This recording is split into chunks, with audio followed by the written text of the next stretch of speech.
لقد كان لكم في رسول الله أسوة حسنة لمن كان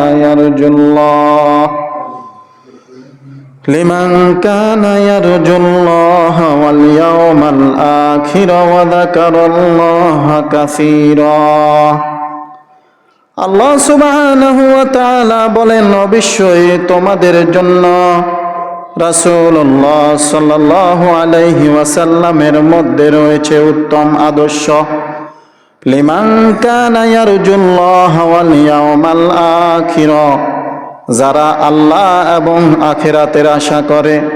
ওয়া যাকারাল্লাহ কাসীরা, আল্লাহ পাক রব্বুল আলামিনকে যারা অধিক পরিমাণে স্মরণ করে তাদের জন্য রয়েছে জনাবে মুহাম্মদুর রাসূলুল্লাহ সাল্লাল্লাহু আলাইহি ওয়াসাল্লামের মধ্যে রয়েছে উত্তম আদর্শ। সেই নবীকে আল্লাহ পাক রব্বুল আলামিন ইমামুল মুরসালিন খাতামুন নবিয়্যিন শাফিউল মুজনবিন জনাবে মুহাম্মদুর রাসূলুল্লাহ সাল্লাল্লাহু আলাইহি ওয়াসাল্লামকে বলেন, উলাইকাল্লাযীনা হাদাল্লাহু ফাবিহুদাহু মুকতাদি, যাদেরকে আল্লাহ পাক রব্বুল আলামিন সৎ পথে পরিচালিত করেছেন, আপনি তাদের পথের অনুসরণ করুন।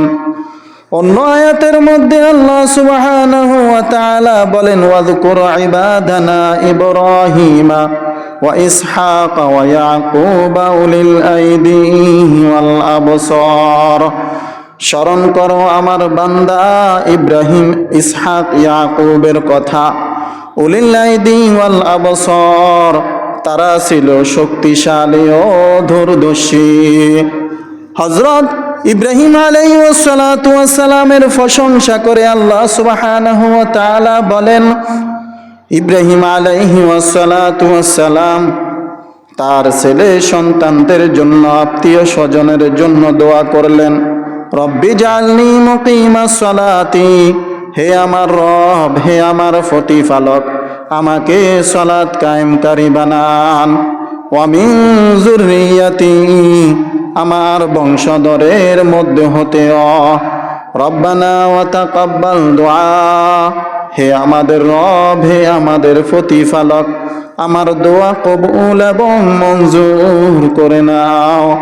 হযরত ইসমাঈল আলাইহিস সালাতু ওয়াস সালামের প্রশংসা করে আল্লাহ সুবহানাহু ওয়া তাআলা বলেন, ওয়া কানা ইয়া'মুরু আহলাহু বিস-সালাতি ওয়াজ যাকাতি ওয়া কানা ইনদা রাব্বিহি মারদিয়া।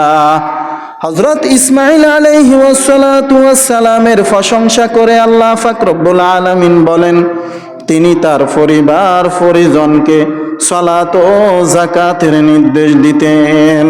ওয়া কানা ইনদা রাব্বিহি মারদিয়া, তিনি তার রবের নিকট ছিলেন সন্তোষভাজন ব্যক্তি। কিরকম ছিলেন? সন্তোষভাজন ব্যক্তি ছিলেন কে? হযরত ইসমাঈল আলাইহিস সালাতু ওয়াস সালাম।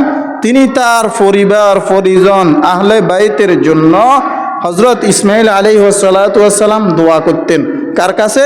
আল্লাহ পাক রব্বুল আলামিনের কাছে দোয়া করতেন।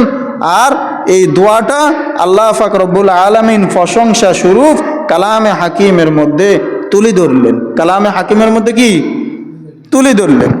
হযরত ইব্রাহিম আলাইহিস সালাতু ওয়াস সালামের কথা, ইসমাঈল আলাইহিস সালাতু ওয়াস সালামের কথা, ইসহাক ইয়াকুবের কথা বলেন, ওয়াজআলনাহুম আইম্মাতান, আমি তাদেরকে বানিয়েছিলাম নেতা, ইয়াহদুনা বিআমরিনা ওয়া আওহাইনা ইলাইহিম ফিআলাল খায়রাতি, তারা আমার নির্দেশ অনুসারে মানুষদেরকে পথ প্রদর্শন করত।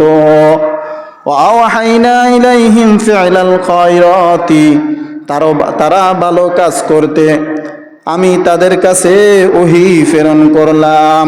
ওয়া ইকামাস সালাতি ওয়া ইতাআজ যাকাতি, তারা সালাত কায়েম করত এবং যাকাত প্রদান করত। ওয়া কানু লানা আবিদিন, তারা তো আমারই ইবাদত করত। রাসূল করিম সাল্লাল্লাহু আলাইহি ওয়াসাল্লামের সারাটা জীবন চলে গেল ইবাদত বন্দেগীর মধ্যে। সেই রাসূল করিম সাল্লাল্লাহু আলাইহি ওয়াসাল্লামকে আল্লাহ পাক রব্বুল আলামিন বলেন, ওয়া মিনাল লাইলি ফাসজুদ লাহু ওয়াসাব্বিহু লাইলান তাওয়িলা।